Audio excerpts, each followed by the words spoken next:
एक राजा की 6 पत्नियां थीं। राजा उन सभी को बहुत चाहता था। वो बहुत ही नेक दिल और प्रजावत्सल राजा था। राजा जय सिंह के राज्य में पशु पक्षियों से लेकर मनुष्य तक सब खुश थे, परंतु राजा के मन में एक गहरा दर्द छिपा था। उनकी 6 पत्नियां थीं, पर उनमें से कोई भी उसे संतान सुख नहीं दे पाई थी। ये दर्द हमेशा उनको कचोटता रहता था। राजा ने इसके लिए अनेकों यज्ञ और पूजा पाठ करवाए। जिस पंडित ने जैसा बोला, राजा ने वैसा ही किया, पर किसी की कोई भी युक्ति काम न आई। संतान की चाह में राजा ने एक एक करके 6 शादियां की, पर किसी भी रानी से उसे संतान सुख की प्राप्ति नहीं हुई। एक दिन राजा जय सिंह शिकार के लिए जंगल गए। वहाँ एक मृग का पीछा करते करते वो जंगल में दूर तक निकल गए। मृग तो भाग निकला, पर अब राजा भूख और प्यास से व्याकुल हो गया। तभी राजा के कानों में पानी के बहने की ध्वनि पड़ी। ध्वनि सुनते ही राजा की जान में जान आई। सोचा, जरूर आसपास ही कोई पानी का झरना है। भूख न सही, कम से कम प्यास तो मिटेगी। राजा ने ध्वनि की दिशा में तेजी से अपना घोड़ा दौड़ा दिया। जल्द ही राजा की आंखों के सामने एक बड़ा झरना था,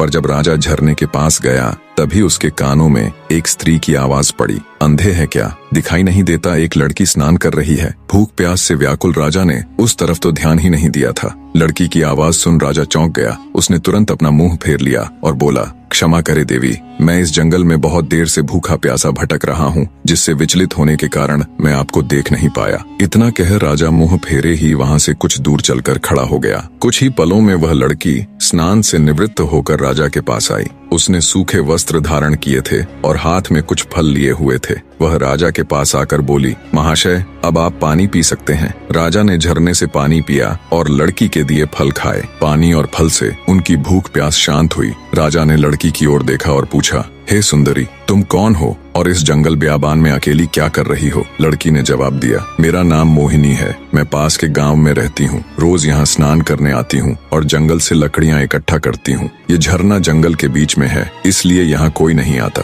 राजा जय सिंह मोहिनी की सादगी और सुंदरता पर मोहित होकर बोला, मोहिनी, तुम्हारी मदद के लिए शुक्रिया। आज तुमने मेरी जान बचाई है, वरना मारे भूख प्यास के मेरे तो प्राण निकलने वाले थे। मोहिनी बोली, महाशय, अब आप भी अपना परिचय दीजिए। राजा ने गंभीर होकर कहा, आज नहीं सुंदरी, फिर कभी मैं जरूर तुम्हें अपना परिचय दूंगा। इतना कह राजा ने अपने घोड़े पर सवार होकर वापस अपने राज्य की ओर प्रस्थान किया। परंतु राजा के मन में अब भी रह रहकर कामिनी के विचार आ रहे थे। उसकी सुंदरता, उसकी सादगी, उसकी मधुर आवाज, सब कुछ राजा के मन में गहराई तक उतर गया था। महल में लौटने के बाद भी राजा के मन में वो ही सब चल रहा था। राजा को समझ नहीं आ रहा था कि 6 रानियों के होते हुए भी वह उस अनजान युवती के प्रति इतना आकर्षित क्यों है। कुछ सोचकर राजा अपने भरोसेमंद वजीर गौरीनाथ के पास जाता है और उसे सारी व्यथा कह सुनाता है। राजा की सारी बात सुन वजीर बोला, महाराज, यदि ऐसा है तो आप उस लड़की से विवाह कर लीजिए। हो सकता है उससे ही हमें अपने राज्य का वारिस मिल जाए। राजा को अपने वजीर की बात उचित लगी।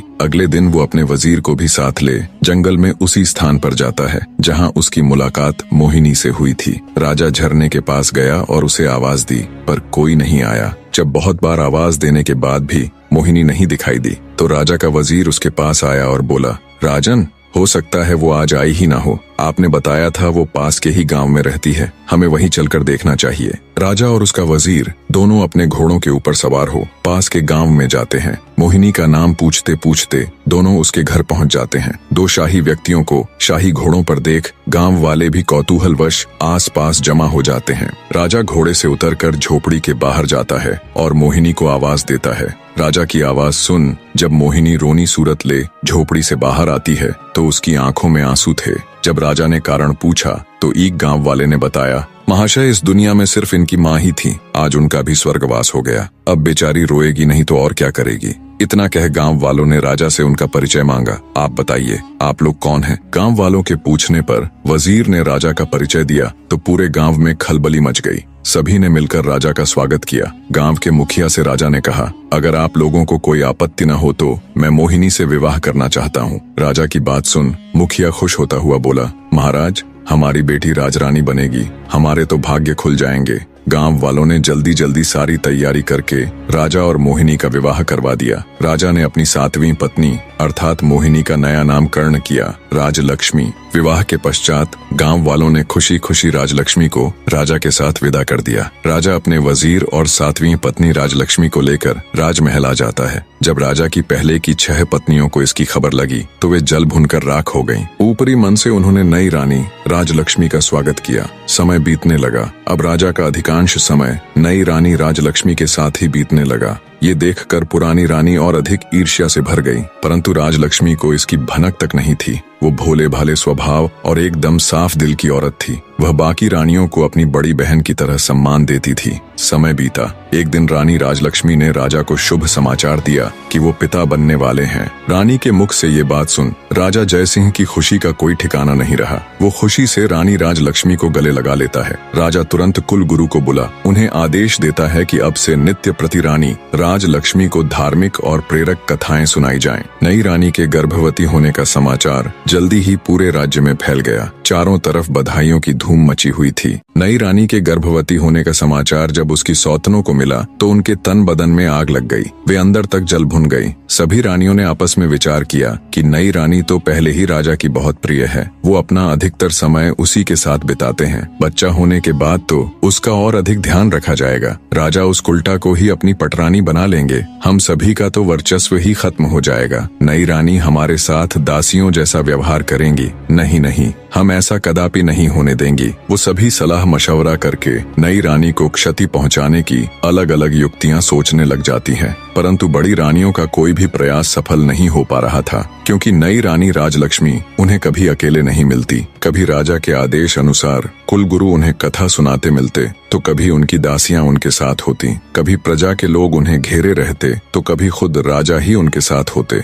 ऐसे में रानियों को कभी अपने मकसद को अंजाम देने का मौका ही नहीं मिला। इसी तरह समय बीत रहा था। रानी राजलक्ष्मी का गर्भावस्था का समय लगभग पूरा होने को आया था, पर फिर एक दिन राज्य की सीमा पर विद्रोहियों ने आक्रमण कर दिया। शत्रुओं से निपटने के लिए राजा जयसिंह को अपनी सेना सहित राजमहल छोड़कर राज्य की सीमा पर जाना पड़ा। बड़ी रानियों को तो जैसे सुनहरा अवसर मिल गया था। वे छोटी रानी को ऐसी दवाई देने लग गई जिससे रानी राजलक्ष्मी के गर्भ को क्षति पहुंचे और रानी से ऐसे ऐसे कार्य करवाती जो गर्भावस्था के लिए उचित नहीं थे। बड़ी रानियां छोटी रानी के भोलेपन का खूब फायदा उठाती और उन्हें उल्टी उल्टी चीजें सिखाती। जब कुलगुरु छोटी रानी को कथा सुनाने आते तो वो उसे अच्छी अच्छी बातें समझाते और आवश्यक सावधानियां बताकर चले जाते। रानी राजलक्ष्मी बिल्कुल भी समझ नहीं पा रही थी कि कुलगुरु और बड़ी रानियों की बातें इतनी भिन्न क्यों हैं। आखिर सही कौन है? रानी राजलक्ष्मी ने सोचा, बड़ी रानियां तो महिलाएं हैं, कुलगुरु तो फिर भी पुरुष हैं। महिलाओं की समस्याएं भला पुरुष कहाँ समझ पाएंगे, इसलिए जो बड़ी रानियां कहती हैं वो ही उचित हैं। साफ हृदय की रानी राजलक्ष्मी कभी सपने में भी नहीं सोच सकती थी कि बड़ी रानियां उसके साथ कुछ गलत कर सकती हैं। इसलिए वो आंखें बंद करके जो और जैसा बड़ी रानियां उसे करने के लिए कहती वो बिल्कुल वैसा ही करती। एक दिन रानी राजलक्ष्मी को प्रसव पीड़ा होनी शुरू हो गई। उसने बड़ी रानी से कहा, दीदी मुझे बहुत दर्द हो रहा है, कुछ समाधान कीजिए कि प्रसव कैसे होगा। ये सुन बड़ी रानी सिर से पैर तक जलकर राख हो गई।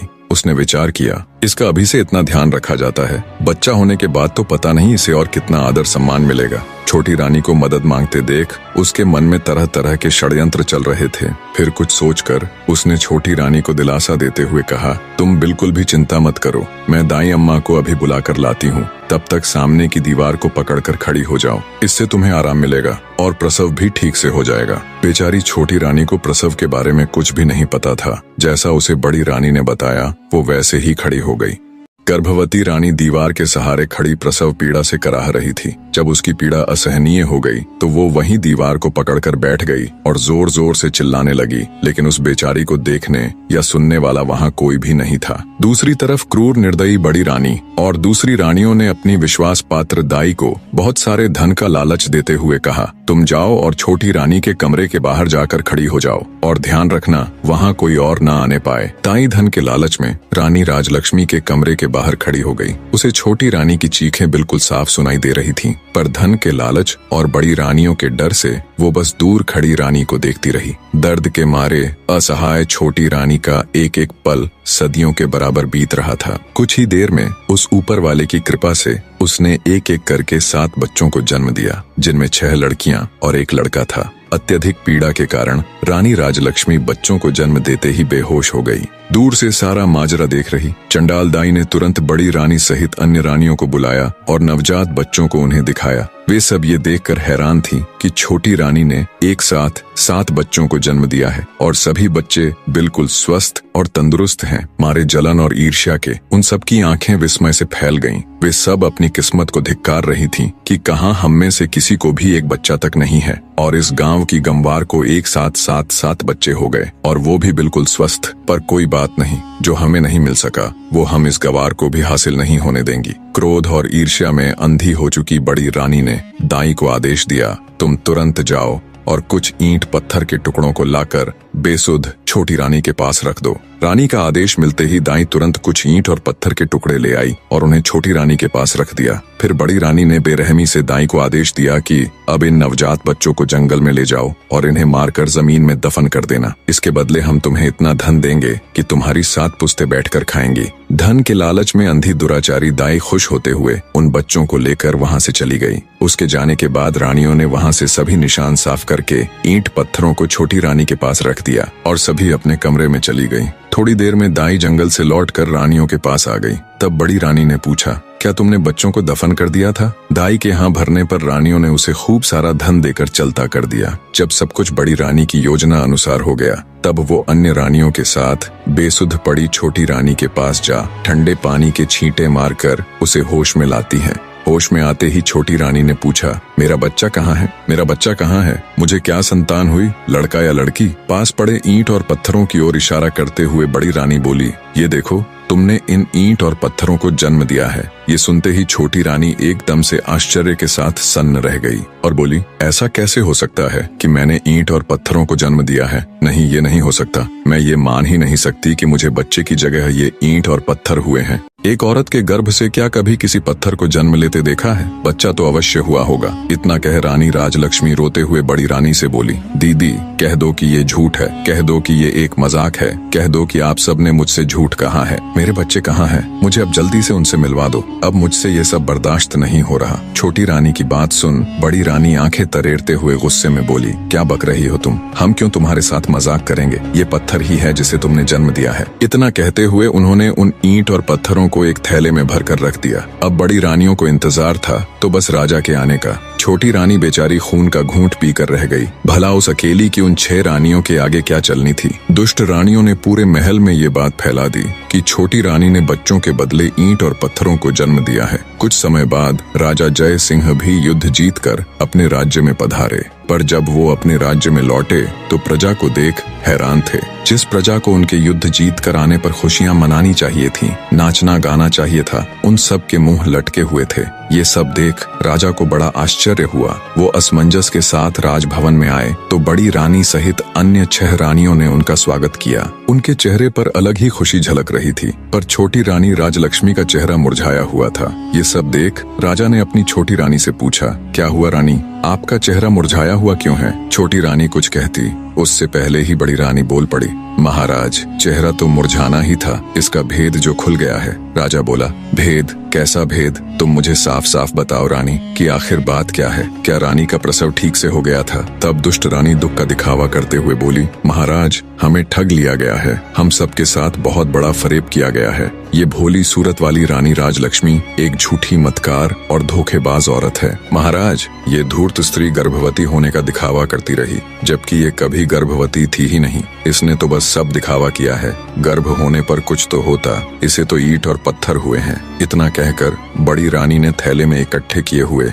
ईंट और पत्थरों को राजा को दिखाया। ये सब देख राजा तुनक गया और बोला, बड़ी रानी, आप ये क्या कह रही है? भला एक मानव गर्भ से कभी ईंट और पत्थरों को पैदा होते हुए देखा है तुमने कभी? राजा की बात सुन बड़ी रानी बोली, क्षमा करे महाराज, पर हम भी तो आपको वही बताने और समझाने का प्रयत्न कर रही हैं कि इसने हमारे साथ गर्भवती होने का नाटक किया है। हम भी तो कब से उम्मीद लगाए बैठे थे कि राज्य का वारिस आएगा, हमें भी कोई माँ कहने वाला आएगा। हमारे भी कान तरस गए थे महाराज माँ शब्द सुनने को, पर इस दुष्ट औरत ने हम सबके साथ छल किया है। ये सब सुनने के बाद राजा को भी बड़ी रानी की बातों का विश्वास होने लगा। उसे भी लगने लगा कि छोटी रानी ने सबके साथ धोखा किया है। राजा छोटी रानी राजलक्ष्मी से कहता है, तुमने ये सब क्यों किया रानी? तुम्हारी हिम्मत कैसे हुई हमें छलने की? मैं तो जैसे तैसे विधि का विधान मानकर जी रहा था कि शायद हमारे भाग्य में संतान सुख है ही नहीं, पर तुमने तो हमें हमारे जीवन की सबसे बड़ी आशा दिखाकर उस पर पानी फेर दिया। गुस्से से भरा राजा लगातार अपनी छोटी पत्नी को सुनाए जा रहा था, मैंने तो तुम्हारा मासूम सा चेहरा देखकर तुमसे शादी की थी। मुझे क्या पता था तुम हमारे साथ इतना बड़ा विश्वासघात करोगी। आज से तुम इस महल में एक रानी नहीं बल्कि नौकरानी बनकर रहोगी। अब चली जाओ मेरी नजरों के सामने से, नहीं तो पता नहीं मैं गुस्से में क्या कर बैठूंगा। बेचारी छोटी रानी अत्यंत दुखी हृदय से चुपचाप कमरे से बाहर चली जाती है। इस घटना के बाद राजमहल में छोटी रानी का जीना दुस्सवार हो गया। बड़ी रानियां उसके साथ बहुत बुरा व्यवहार करती, नौकरानियों से भी ज्यादा उससे काम लिया जाता। छोटी रानी बेचारी जैसे तैसे अपने दिन काट रही थी। उसके पास कोई ऐसा प्रमाण भी नहीं था जिससे वो साबित कर सके कि वो सच में गर्भवती थी। अत्यंत दुखों से घिरी बेचारी छोटी रानी रात में घंटों अकेली बैठकर रोती रहती और सोचती, हे भगवान, ये मेरे साथ क्या हो गया? मुझसे ऐसा क्या पाप हो गया जिसकी मुझे इतनी बड़ी सजा मिल रही है? छोटी रानी को ये सोच सोच कर आश्चर्य होता कि मेरे नन्हे नवजात बच्चों के साथ पता नहीं क्या हुआ होगा। कहाँ और किस अवस्था में होंगे वो, पता नहीं जिंदा भी है या फिर काल का ग्रास बन गए। कई बार वो सोचती कि क्यों न सब कुछ छोड़ छाड़ कर वापस अपने गांव में चली जाऊं और अपनी पहले वाली जिंदगी जीऊं, पर फिर उसे गांव वालों का ख्याल आ जाता कि कैसे उन सब ने उसे कितने अरमानों से राजा के साथ विदा किया था। कितने खुश थे पूरे गांव के लोग। अब वापस जाकर उन सबको क्या जवाब दूंगी? किस मुंह से अपने दुर्भाग्य की कथा उनको बताऊंगी? यही सब सोचकर वो गांव जाने का विचार त्याग देती है। ऐसे ही समय गुजरता गया। एक दिन राजा जय सिंह अपने राज दरबार में बैठा था, तभी उनके राज्य में स्थित एक छोटे से गांव का प्रधान उनके पास आता है और हाथ जोड़कर राजा से कहता है, महाराज, आज मैं आपके सामने अपने गांव की एक बहुत ही विचित्र घटना के बारे में बताने के लिए हाजिर हुआ हूँ। ये घटना इतनी विचित्र है महाराज कि इसके बारे में आपको अवश्य पता होना चाहिए। राजा जय सिंह ग्राम प्रधान की बात सुन कहता है, कहो प्रधान जी, ऐसी क्या विचित्र घटना हुई भला? तब ग्राम प्रधान राजा को बताना आरंभ करता है, महाराज, हमारे गांव के पास ही एक जंगल लगता है, जहां से गुजरते वक्त पिछले कुछ समय से हम वहां एक चंपा फूल का पौधा और उसके आसपास बांस के कई पेड़ों को देख रहे हैं। पर महाराज, विचित्र बात तो ये है कि उन पौधों को किसी गांव वाले ने नहीं उगाया, बल्कि वो खुद ही वहां उगाए हैं। और उससे भी विचित्र बात है, उन पौधों की उगने की बनावट, उन्हें देखकर बिल्कुल ऐसा लगता है महाराज जैसे वो बांस के पौधे खास तौर पर उस चंपा के पौधे की सुरक्षा के लिए ही लगाए गए हों। ग्राम प्रधान की बात सुन राजा बोल पड़ा, तुम ये क्या कथा सुना रहे हो भाई? मेरी तो कुछ समझ में नहीं आ रहा, और इसमें ऐसी हैरान कर देने वाली आखिर क्या बात है? पौधे ही तो हैं, उग आए होंगे किसी भी तरह। तब ग्राम प्रधान बोला, क्षमा करें महाराज, पर आप पहले मेरी पूरी बात तो सुन लीजिए। जितनी विचित्र उन पौधों की बनावट है, उससे कहीं ज्यादा विचित्र ये बात है कि वो चंपा का पौधा अत्यंत खुशबूदार फूलों से लदा हुआ है, और जब कोई ग्रामीण अथवा राहगीर उसके फूलों को तोड़ने का प्रयत्न करता है तो वो किसी जादुई पौधे की तरह रहस्यमयी ढंग से ऊंचा होता चला जाता है। इतना ऊंचा कि हाथ से फूल तोड़ना तो दूर की बात है, किसी लंबी लकड़ी से भी उस पौधे के फूलों को तोड़ पाना असंभव है महाराज। अब राजा जय सिंह की ग्राम प्रधान की बातों में रुचि बढ़ने लगती है। वे पूरे ध्यान से उसकी बातें सुन रहे थे। आगे गांव का सरपंच बोला, और महाराज, सबसे विचित्र और हैरान कर देने वाली बात तो ये है कि वे पौधे आपस में किसी मानव की तरह बात करते हैं। ग्राम प्रधान की ये बात सुन कुछ देर पहले जो राजा उसकी बातों को हल्के में ले रहा था, अब वो चौंक कर बैठ जाता है कि पौधे आपस में बातें करते हैं, और वो भी बिल्कुल मनुष्य की तरह बोलकर। राजा के साथ साथ पूरा राज दरबार विस्मय से भर जाता है। सभी चौंक कर एक दूसरे का मुंह ताक रहे थे। राजा जय सिंह हैरानी से ग्राम प्रधान से कहता है, ऐसे कैसे हो सकता है कि पौधे आदमियों की तरह बात करें? ठीक है प्रधान जी, अब ये भी बता दीजिए कि वो पौधे आखिर बात क्या करते हैं? प्रधान जी राजा को जवाब देते हुए कहते हैं कि महाराज, जब भी कोई मनुष्य फूल तोड़ने के लिए चंपा के पौधे की तरफ हाथ बढ़ाता है तो चंपा के पौधे से आवाज आती है कि बांस भैया, गांव के ग्रामीण फूल तोड़ने के लिए आए हैं, इनको फूल दूं या लगूं आकाश। इसके बाद उन बांस के पौधों से आवाज आती है, नहीं बहना, लगो आकाश। और उसके आगे का तो मैंने आपको बताया ही है महाराज कि चंपा की डालियां इतनी ऊंची होती चली जाती हैं कि उनसे फूल तोड़ना असंभव है, परंतु सुबह जमीन में अपने आप अत्यंत सुगंधित फूल बिखरे हुए मिलते हैं। पर आज तक कोई भी व्यक्ति उन फूलों को अपने हाथों से नहीं तोड़ पाया है। गांव के सरपंच की बात सुन राजा जय सिंह सोच में पड़ जाता है। फिर कुछ देर विचार कर वो अपने भरोसेमंद वजीर गौरीनाथ को बुलाकर उसे निर्देश देते हुए कहता है, मंत्री जी आप फौरन वहां जाओ और सच का पता लगाओ। वजीर गौरीनाथ जी महाराज कह तुरंत ग्राम प्रधान को साथ ले गांव के लिए चल पड़ता है। कुछ ही देर में मंत्री और ग्राम प्रधान उन बोलने वाले रहस्यमयी चंपा और बांस के पेड़ों के पास पहुंच जाते हैं। सरपंच के साथ राजा के खास मंत्री को देख गांव वाले भी उत्सुकतावश आसपास इकट्ठे हो जाते हैं। मंत्री जब घोड़े से उतरकर उस चंपा के पौधे के पास जाकर देखता है तो उसे बिल्कुल उसी अवस्था में पाता है जिस प्रकार गांव प्रधान जी ने दरबार में राजा को बताया था। बांस के पेड़ों के बिल्कुल बीच में खड़ा चंपा का पौधा अपनी अलग ही छठा बिखेर रहा था। उसके फूलों से उठती भीनी भीनी खुशबू से कुछ देर के लिए तो मंत्री जी भी मदमस्त हो जाते हैं। तंद्रा टूटते ही उन्हें राजा का आदेश याद आता है तो वे उस चंपा के पौधे के पास जाकर जैसे ही उसके फूल को तोड़ने के लिए अपना हाथ आगे बढ़ाते हैं तभी चंपा के पौधे से मानव आवाज आती है जिसे सुनकर मंत्री ठिठक कर रुक जाता है। चंपा का पौधा बोला, हे बांस भैया, हमारे मंत्री जी मेरे फूल तोड़ने आए हैं, इनको फूल दूं या लगूं आकाश। तभी बांस के पौधों में से एक साथ आवाज आई, ना बहन चंपा, लग जा आकाश। ये तो वही मंत्री है जिनके ऊपर हमारी माँ की जिम्मेदारी थी, पर ये उसमें पूरी तरह विफल रहे, इसलिए ये आपके फूलों के कतई हकदार नहीं है बहना। बिल्कुल स्पष्ट और साफ आवाज में पौधों की वार्तालाप सुन मंत्री एकदम सन्न रह जाता है। उसके आश्चर्य का कोई ठिकाना नहीं था। हक्के बक्के खड़े मंत्री के देखते देखते चंपा का पौधा आकाश में जा लगा। ये देख एकदम सुन्न खड़े मंत्री के पूरे शरीर में सिरहन दौड़ गई। गांव वाले भी खड़े खड़े ये पूरा तमाशा देख रहे थे। तभी बांस के पौधों से आवाज आती है, जाइए मंत्री जी और अपने राज कार्यों को देखिए, आप किसी इंसान की जिम्मेदारी लेने के योग्य नहीं हैं। मंत्री भौचक्का खड़ा बांस के पौधों को देखता हुआ सब सुन रहा था। आगे बांस का पौधा कहता है, मंत्री जी, राजा महाराज तो युद्ध में चले गए थे, उनके बाद हमारी माँ की देख रेख का दायित्व आपका ही था, और कुछ नहीं तो कम से कम हमारी माँ के प्रसव के दौरान तो वहाँ हाजिर रहकर ये देखते कि उन्हें किसी बात की कोई परेशानी तो नहीं, पर आपने तो उनकी कोई खैर खबर तक नहीं ली। बांस के पेड़ों की आवाज सुन हैरान खड़ा मंत्री विचार करता है कि ये पौधे बोल कैसे रहे हैं और इतना सब कैसे जानते हैं। वो सोचता है,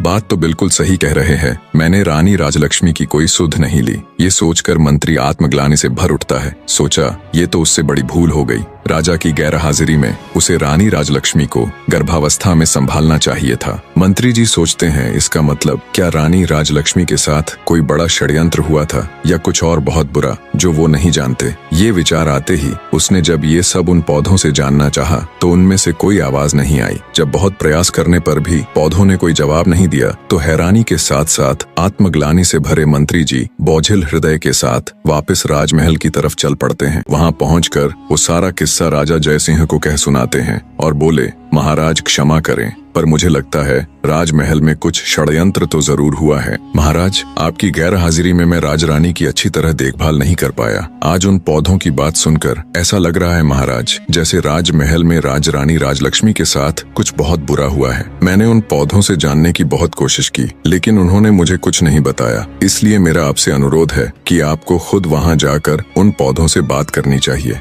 हो सकता है वो आपको सारी बात बता दें। भरोसेमंद वजीर गौरीनाथ की पूरी बात सुन राजा जय सिंह कहते हैं, ठीक है मंत्री जी, हम वहां अवश्य जाएंगे और साथ में अपनी 6 रानियों को भी लेकर जाएंगे। राजा की बात सुन मंत्री जी बोले, महाराज मेरी आपसे एक गुजारिश है, मैं छोटी रानी राजलक्ष्मी को भी अपने साथ वहां लेकर जाना चाहता हूं। राजा बोले, ठीक है मंत्री जी, आप ऐसा कर सकते हैं, पर वो दुष्ट मेरी आंखों के सामने न आने पाए, इस बात का ध्यान रखना। मंत्री बोला, जी महाराज। अगले दिन राजा जय सिंह अपनी रानियों के साथ आकाश चंपा का रहस्य जानने के लिए निकल पड़े। सबसे आगे रथ में राजा और उसकी पटरानी चल रहे थे। उससे पीछे वाले रथ में राजा की 5 रानियां और पीछे भी अन्य कई प्रमुख सभा सदस्य साथ जा रहे थे। राजा से आज्ञा ले चुके मंत्री ने रानी राजलक्ष्मी को अपने परिवार सहित बड़े आदर से पालकी में उन्हें बिठा दिया था। राजा का काफिला कुछ समय में गांव के बाहर पहुंच गया। वहां पहुंचने पर जंगल के बाहर गांव की सीमा पर वो अपना पड़ाव डाल देते हैं। पूरे राज्य परिवार को आया देख गांव के ग्रामीण उनके स्वागत में जुट गए। कुछ समय विश्राम कर सभी आकाश चंपा के पौधे के पास पहुंच जाते हैं और उसके चारों तरफ घेरा डालकर बैठ जाते हैं।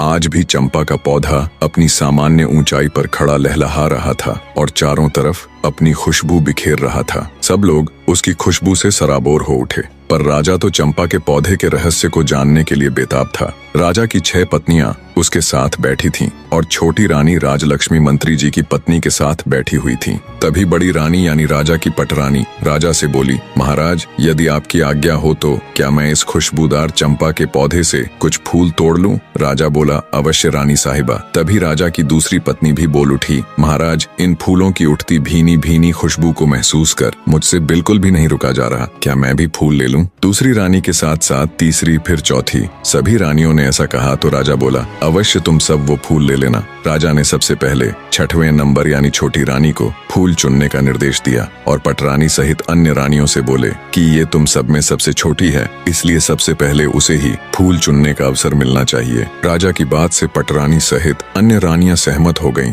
तो 6वें नंबर की रानी फूल तोड़ने के लिए चंपा के पौधे के पास जाती है। राजा सहित वहां मौजूद सभी की उत्सुकता पूरे चरम पर थी। सभी ये देखने के लिए आतुर थे कि अब क्या होगा।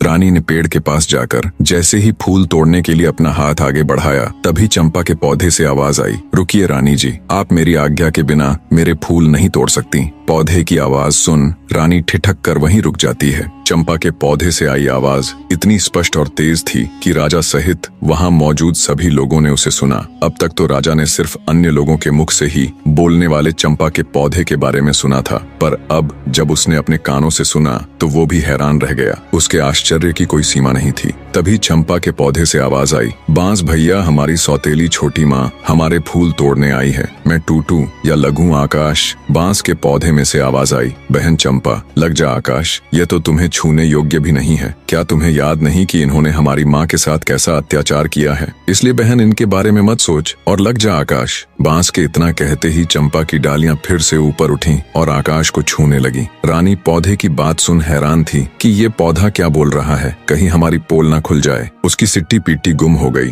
रानी ने सोचा, कहाँ तो फूल तोड़ने आई थी, फूल मिलना तो भाड़ में गया, यहाँ तो हमारा ही किया कराया उजागर हो रहा है। निराश हो चुपचाप वो एक चोर की तरह वापस आकर अपने स्थान पर बैठ गई, दुखी हृदय के साथ खुद में ही खोई। रानी राजलक्ष्मी के कानों में जब सौतेली माँ नामक शब्द पड़े तो उसके भी कान खड़े हो गए। चंपा और बांस की सारी बातें सुन उनका हृदय विचलित होने लगा। राजा सहित अन्य लोग भी सारी वार्तालाप सुन हैरान थे, पर किसी की समझ में अब तक कुछ नहीं आ रहा था। 6वें नंबर की रानी के आने के बाद 5वीं, चौथी, तीसरी और फिर दूसरी रानी भी हार मानकर अपने स्थान पर बैठ गई। जब किसी को चंपा का फूल नहीं मिला तो राजा की पटरानी अथवा बड़ी रानी चंपा के पौधे के पास गई। चंपा का पौधा अब भी आकाश में लगा हुआ था। पटरानी बोली, सुनो चंपा के पौधे, मैं इस राज्य की महारानी और महाराजा की पटरानी हूँ। इस राज्य में जो कुछ भी है उसके ऊपर हमारा अधिकार है, इसीलिए चंपा अपनी डाली को नीचे झुका और मुझे फूल तोड़ लेने दे। इस बार चंपा की डालियों से आवाज आई, भैया बांस, हमारी सौतेली माँ हमें फूल देने के लिए चेतावनी के साथ धमका रही है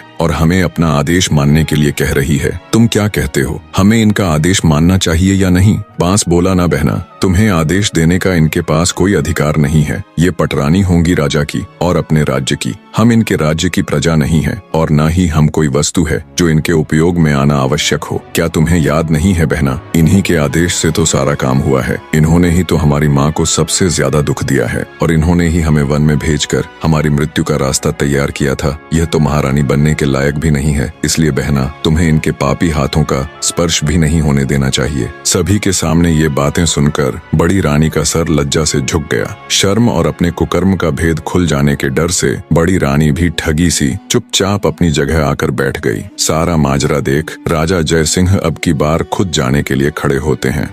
चंपा के पौधे की डालियां अब पहले की तरह वापस अपनी सामान्य ऊंचाई पर आ गईं। अब की बार राजा जय सिंह खुद उठे और फूल तोड़ने के लिए पौधे के पास गए। जब राजा ने फूल तोड़ने के लिए अपने हाथ आगे बढ़ाए तभी चंपा के पौधे से आवाज आई, ना ना महाराज, आप यह भूल कभी मत कीजिएगा। आपको फूल तोड़ने से रोकने के लिए मैं अपने भैया से भी अनुमति नहीं लूंगी और यदि भैया अनुमति दे भी देंगे तो भी मैं आपके हाथों में नहीं आऊंगी। इसलिए आप अपने हाथ पीछे ही रखिए और फूल तोड़ने का विचार त्याग दीजिए। चंपा के पौधे की बात सुन राजा जय सिंह हैरान रह गया। सोचा आखिर ऐसा क्या हुआ कि उनको रोकने के लिए चंपा अपने भाइयों से भी अनुमति नहीं ले रही। राजा बोला, हे चंपा के पौधे, मैं इस देश का राजा हूँ। मैंने कभी भी किसी के साथ अन्याय नहीं किया। मैं अपनी प्रजा को अपनी संतान की तरह मानता हूँ। मेरे राज्य में मनुष्य ही नहीं, पशु पक्षी भी खुश और स्वतंत्र है। मैंने आज तक किसी को जरा सी भी तकलीफ नहीं दी। फिर मुझसे ऐसी क्या भूल हो गई कि मुझे अपने फूल लेने से रोकने के लिए आपको अपने भाइयों से भी पूछने की जरूरत नहीं पड़ी।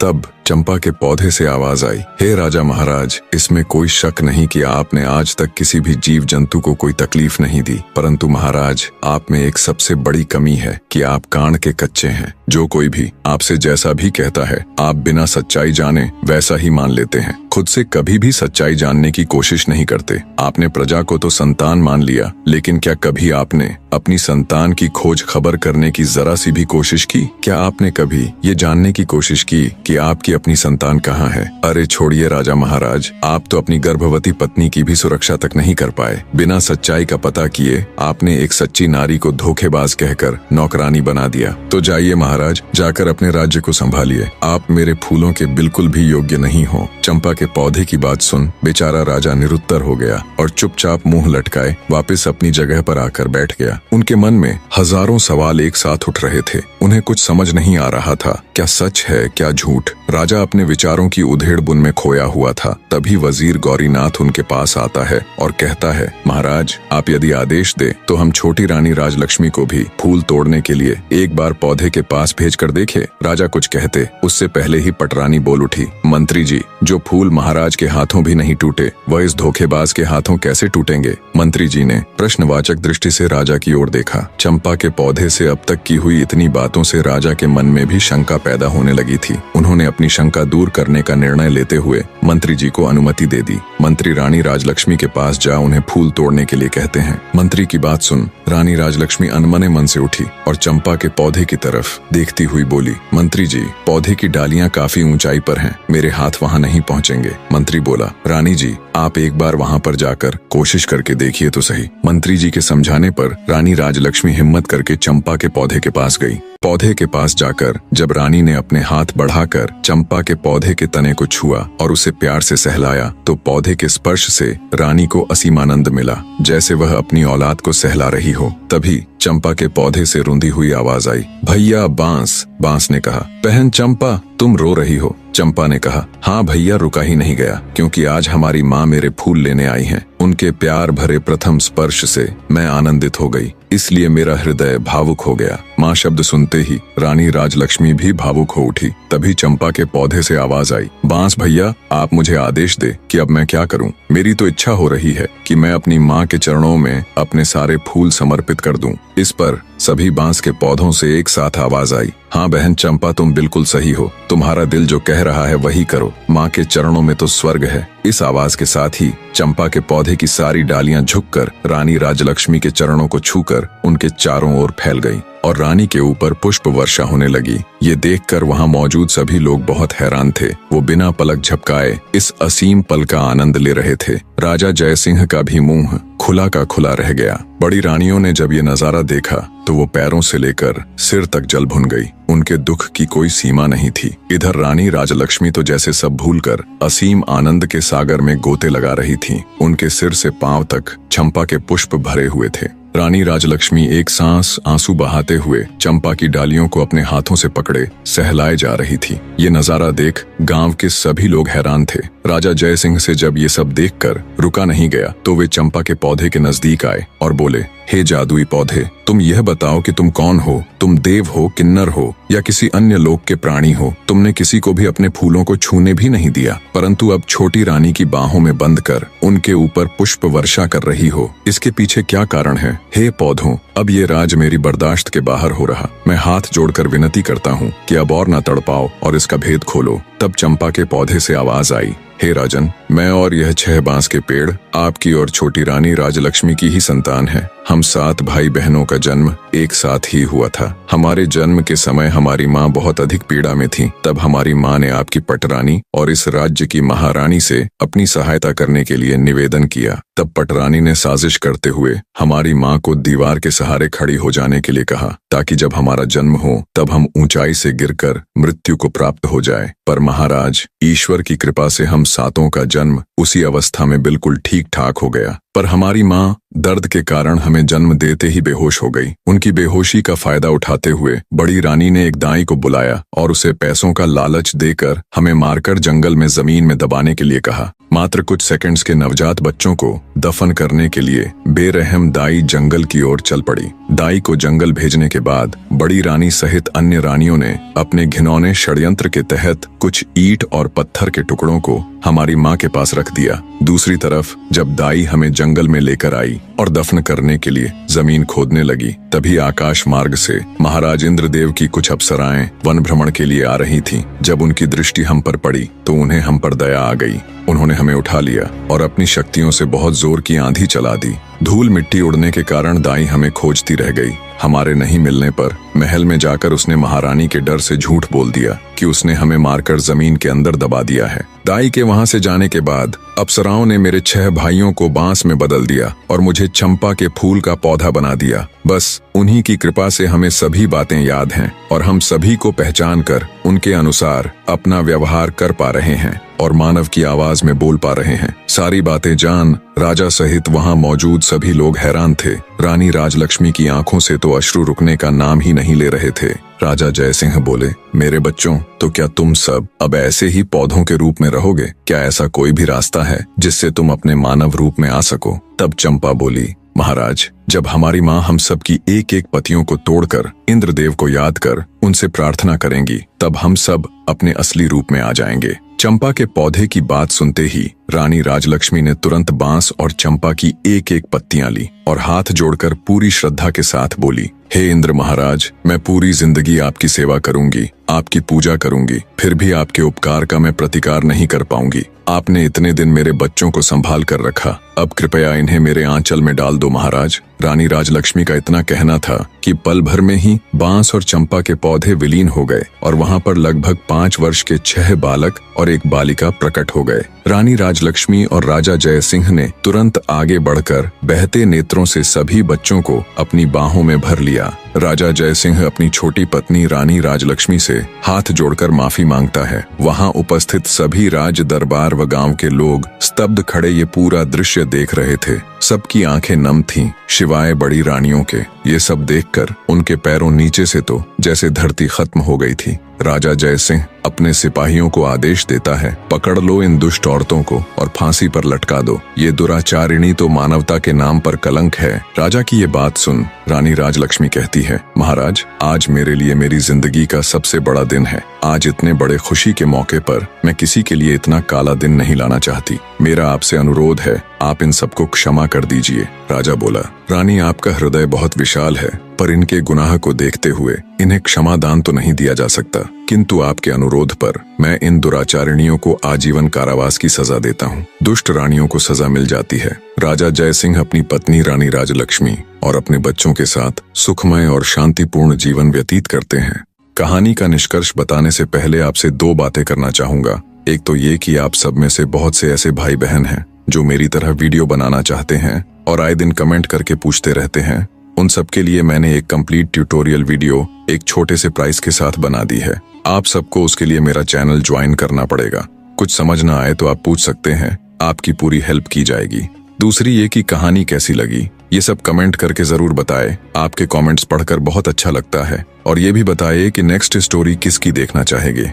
अब आते इस कहानी के निष्कर्ष पर। यह कहानी एक माँ की ममता, एक पिता के पश्चाताप और ईश्वर की लीला का ऐसा संगम है जो मानवता के सबसे गहरे भावों को छूती है। रानी राजलक्ष्मी की ममता इस बात का प्रमाण है कि एक माँ के हृदय से निकली पुकार सृष्टि के हर कण को झकझोर देती है। वर्षों तक अपने बच्चों से दूर रहकर भी उन्होंने विश्वास नहीं खोया और अंततः उनकी श्रद्धा और प्रेम ने देवताओं को भी झुकने पर मजबूर कर दिया। राजा जयसिंह का पश्चाताप, उनके अंदर का टूटता हुआ अहंकार, ये बताता है कि सत्य की राह में झुका हुआ सिर ही सबसे ऊंचा होता है। जब उन्होंने अपनी भूल को स्वीकारा तो उनका मन भी पावन हो गया। और रानी राजलक्ष्मी का क्षमा भाव इस संसार को यह सिखाता है कि सच्चा प्रेम बदले की भावना नहीं रखता, बल्कि क्षमा और करुणा से जीवन को सुंदर बनाता है। प्रेम, विश्वास और आस्था की शक्ति से जीवन की सबसे कठिन परिस्थितियों को भी बदला जा सकता है। जब मनुष्य के हृदय में सच्ची प्रार्थना होती है तो ईश्वर भी उनके लिए मार्ग प्रशस्त कर देते हैं। जीवन में कितनी भी कठिनाई आए, लेकिन यदि प्रेम और श्रद्धा के दीपक को मन में जलाकर रखा जाए तो अंततः विजय हमारी ही होती है। यह कहानी केवल एक कथा नहीं बल्कि एक अमर संदेश है कि विश्वास, प्रेम और करुणा से ही जीवन का वास्तविक अर्थ पूरा होता है। अंत तक बने रहने के लिए आपका धन्यवाद।